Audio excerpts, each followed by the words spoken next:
Bum bum bum bum bum bum bum bum bum bum bum bum. The Peter Dislike Show. Bum bum bum bum bum bum bum.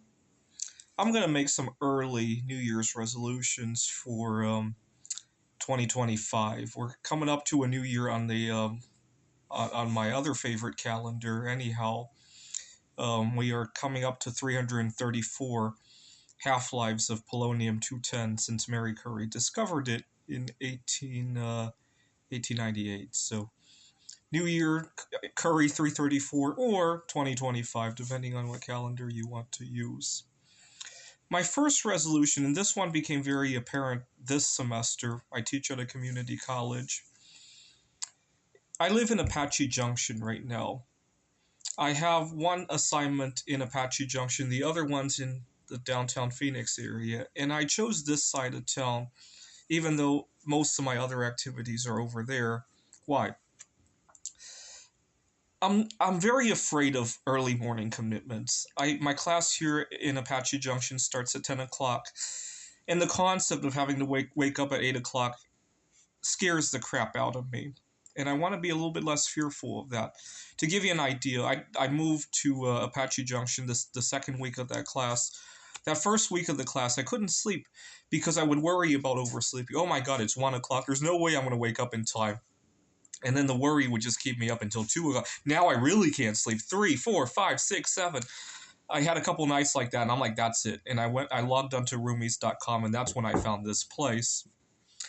But aside from dictating where I live, this kind of fear causes a lot of other havoc as well. I really despise early morning activities. There are, during the summertime, a lot of hiking events or during the morning because obviously the weather permitting, right?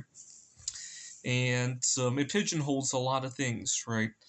One of my biggest headaches when I travel overseas is that a lot of times the flights arrive really early. There's no hotel room to go to, and I often have a lot of heavy stuff and having to drag that. I was thinking part of the reason that I hesitated.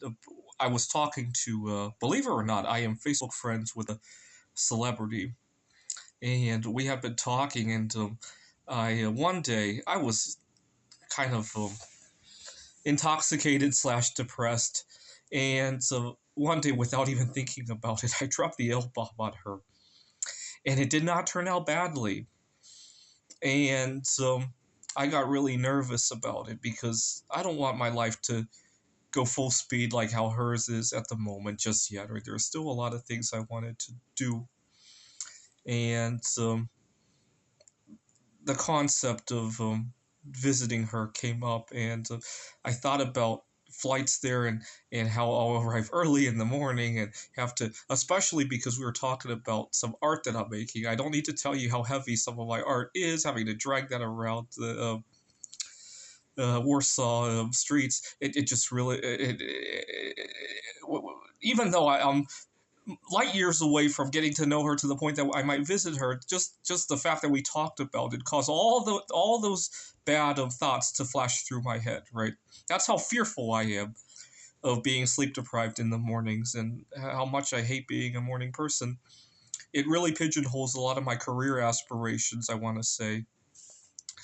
And so one of my resolutions in 2025 is to get better at mornings. And it's kind of weird. I'm not a late night person. I don't drink or anything. I don't know why. If you allowed me to be my way, I tend to gravitate toward going to sleep at 3, 4 in the morning and waking up like noon. That's what I would gravitate toward. Remember 4 years ago when we were allowed to sleep on our own timetable? That's what I kept gravitating toward, right?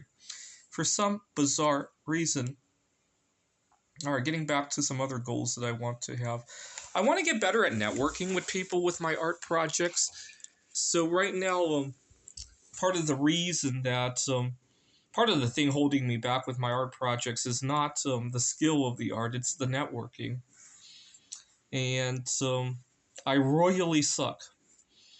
To give you an idea, I go to an event and it's like I'm an invisible person, right? I speak and people speak over me for some bizarre reason. And I kind of wish I could ask these people for comment. It's one thing to be rejected. I can live with that. What I can't live with is then not knowing why, right? And I sometimes almost consider.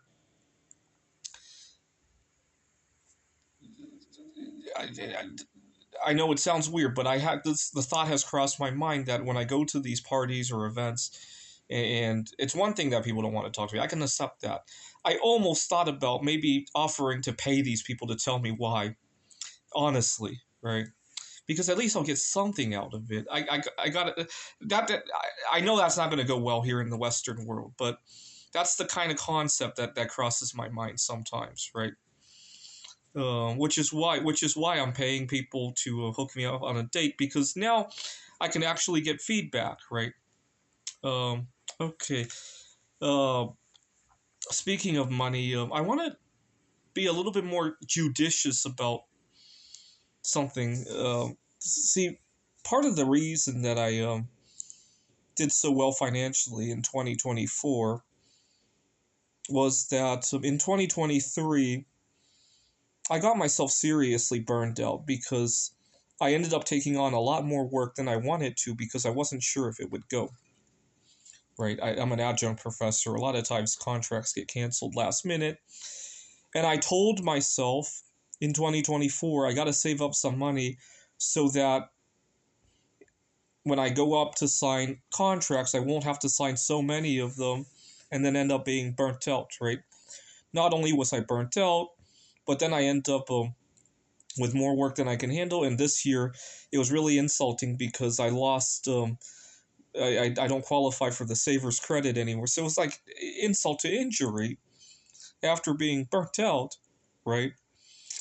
And so I gave myself a goal that by the end of 2024, I wanted to have enough money that if need be, I could take a sabbatical for the entire spring of 25. If need be. Obviously, that's not my preference.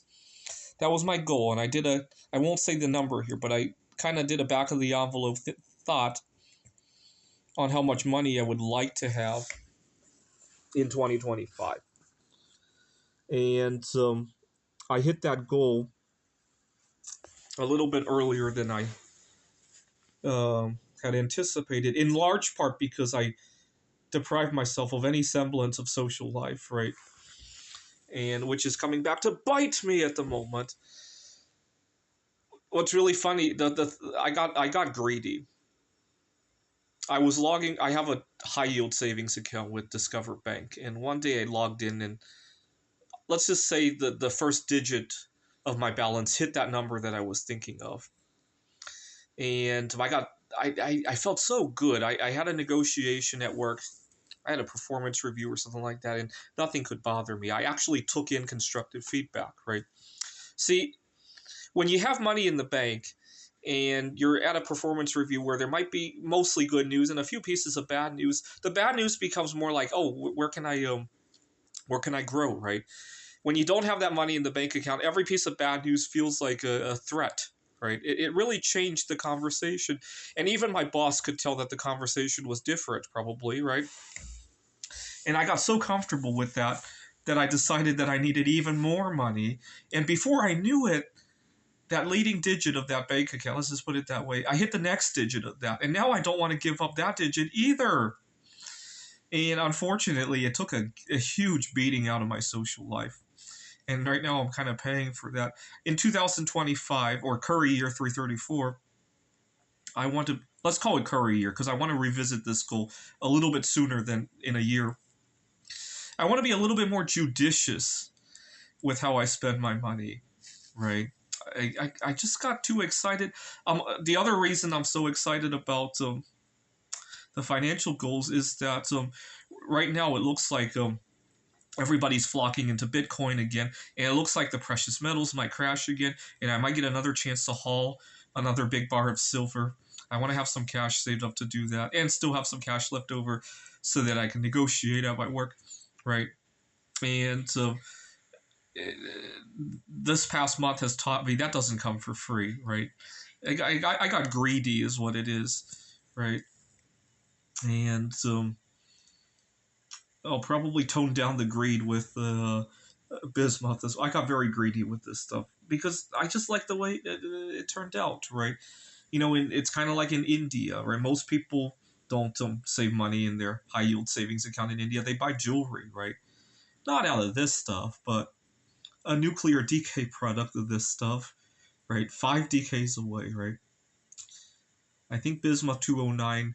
Let's see, alpha, alpha, uh, beta, alpha, and then beta, right? I'll let you figure out what that is, right? But it takes a long time, unfortunately, right? I need to time travel, and then I can come back and bring this to India and be rich, right? Although I don't think the crystal will stay in one piece as it decays. Or for one thing, the decay product is a lot more dense than bismuth, so it will, at the very minimum, it will shrivel up. Right? I wonder what that would look like if you could fast forward a Buddha like this as it decays. I guess one way to find out is to make it out of something that actually decays a little bit faster, right? If you could pour one of these out of polonium 210 and see what happens to it, I guess that would be a good way to see what happens as bismuth decays over a long time. Although probably not an exact match because polonium 210 will generate a lot of heat. It will probably melt itself, right? All right. But I got carried away with greed, with addiction, with habit, right? I didn't want to change my working schedule. I don't like mornings and I didn't want to challenge myself. It doesn't help that life moves so fast that we often don't get a chance to challenge ourselves to change habits, right? That's why, I feel for anybody who has, it's one thing to hate mornings, but imagine you had something else that you needed to address, right? You needed to quit drinking, quit smoking, and life chugs away at you. So I have a student who had tried to quit smoking a couple of times during this semester, and I feel for him. I know that he, deep down in his heart, he has what it takes, but life chugs at him. Right? He works in the medical field. He's taking a calculus class. Hate to say too much because he might be watching, but I feel for him. He gets a couple days under his belt. Work comes up. He gets a couple days under his belt, and he needs to study. And if only he had a sabbatical of some sort, right, to address this, right? But of course, he's spending a fortune on his cigarettes, which makes it hard to save up for that sabbatical, right? So I feel for that, right? But I need to also recognize that I need to make long-term structural investment into my life as well, right? This is the Peter Dislike Show. Bum bum bum bum bum bum bum bum bum bum bum bum. The Peter Dislike Show. Bum bum bum bum bum bum bum.